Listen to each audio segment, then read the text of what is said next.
bonjour. Nous allons voir dans cette vidéo comment utiliser la toolbox Fuzzy de MATLAB qu'on peut intégrer avec Simulink pour la synthèse du contrôleur flow.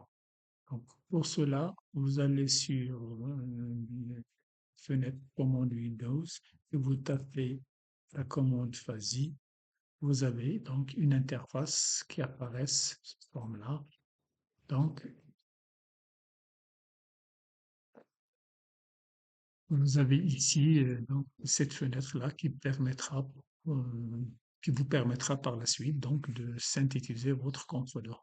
Alors donc là vous avez des menus donc pour créer un nouveau fils. Fils ça veut dire phasé inférence système donc du type Lambdani ou bien Sueno. Bien pour importer soit à partir du workspace ou bien à partir d'un dossier et aussi pour exporter vers le workspace et vers un dossier pour l'enregistrer. Donc, pour exporter tout workspace, c'est pour donc l'exporter dans cet espace-là pour qu'il soit donc utilisable avec Simulink. Donc, vous avez ici le menu Edit pour donc ajouter des variables d'entrée ou de sortie, ou bien pour les supprimer, donc pour éditer les fonctions d'appartenance et les règles. Donc, vous avez ici le moteur d'inférence, donc qui a pour entrer ici les entrées et les sorties. Donc, pour créer notre contrôleur flow, on va commencer par choisir donc les entrées et les sorties. Avant cela, donc, il est quand même intéressant de jeter un coup d'œil ici sur ces éléments qui sont utilisés ici, c'est-à-dire les méthodes utilisées dans la synthèse d'un contrôleur flow, c'est-à-dire les méthodes que nous avons vues dans le cours, end méthode pour l'intersection, le or pour la réunion, l'implication c'est le min, la méthode d'agrégation c'est le max, et la méthode de déphasification c'est centroïde, c'est-à-dire méthode de centre de gravité. Bon, on peut toujours modifier ces méthodes-là, hein, c'est-à-dire les méthodes d'agrégation, mais donc, nous ici, on va, si vous voulez, respecter ou bien on va utiliser ce que nous avons vu dans le cours. Bien, donc la première étape consiste donc à définir les entrées de notre contrôleur flou. Par exemple, ici, on a une seule entrée. Donc, si par exemple, on a deux entrées, donc je peux ajouter la deuxième entrée. Et là, donc, vous avez les deux entrées. Par exemple, si vous avez comme entrée l'erreur et la dérivée de l'erreur, là, je vais continuer uniquement avec une seule entrée, par exemple ici l'erreur. Et donc, j'ai ici à définir pour l'entrée erreur les fonctions d'appartenance. Autrement dit, la phasification, hein, pour la phasification de la grandeur d'entrée. Ici, donc, vous avez l'univers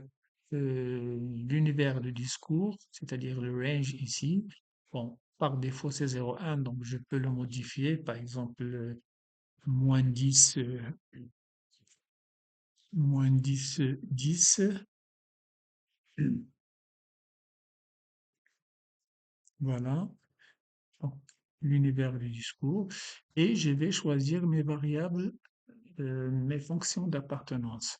Donc, par défaut, vous avez trois fonctions d'appartenance qui sont appelées MF1, MF2, MF3. Ben, je peux ajouter d'autres fonctions d'appartenance. Bien, je peux aussi les centrer, mais la meilleure, c'est donc, je vais dans le menu Edit, je vais supprimer toutes ces fonctions d'appartenance et je vais refaire l'opération ajouter les membres chez fonction, la fonction d'appartenance. Ici, vous avez donc le nombre. Je vais choisir tout simplement, par exemple, ici 4. Voilà. Et j'ai les quatre fonctions d'appartenance. Et maintenant, je n'ai qu'à donner les variables linguistiques de ces fonctions d'appartenance. Par exemple, ici, hmm, très négatif, très négatif. Voilà. Ici, c'est négatif, par exemple. Bon, là, c'est positif.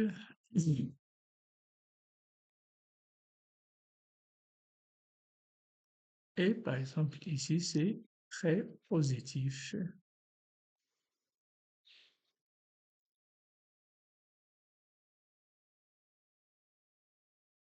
Voilà. Bien sûr, cette entrée-là, donc il faudra lui donner un nom et donc input 1, donc il faut préciser le nom ici. Donc par exemple, moi c'est l'erreur, hein. Mon entrée c'est l'erreur.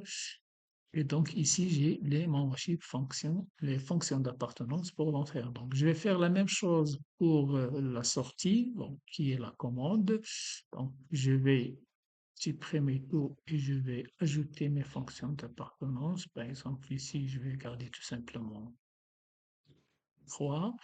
La même chose, donc je vais ici donner les variables linguistiques, par exemple ici augmenter ou bien diminuer, ça dépend. Donc ici c'est rien, et là par exemple c'est augmenter. Voilà, une fois les grandeurs d'entrée et de sortie sont données avec bien sûr les fonctions d'appartenance, l'univers du discours, par exemple, là aussi, donc je peux changer l'univers du discours, +10, -10, +10.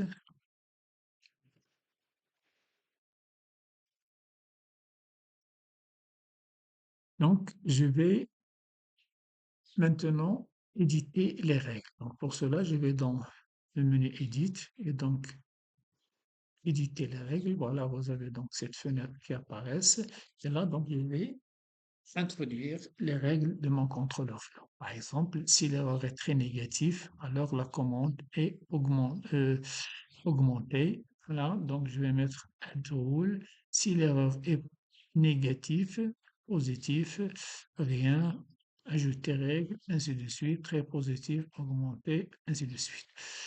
Et donc, ici, vous avez, si par exemple vous voulez changer une règle, donc il faudra la sélectionner et mettez Change Rule. Et là, vous modifiez donc dans cette règle-là, soit la variable linguistique de l'erreur ou bien de la commande. Par exemple, ici, augmenter, donc je vais mettre Change Rule et c'est modifié.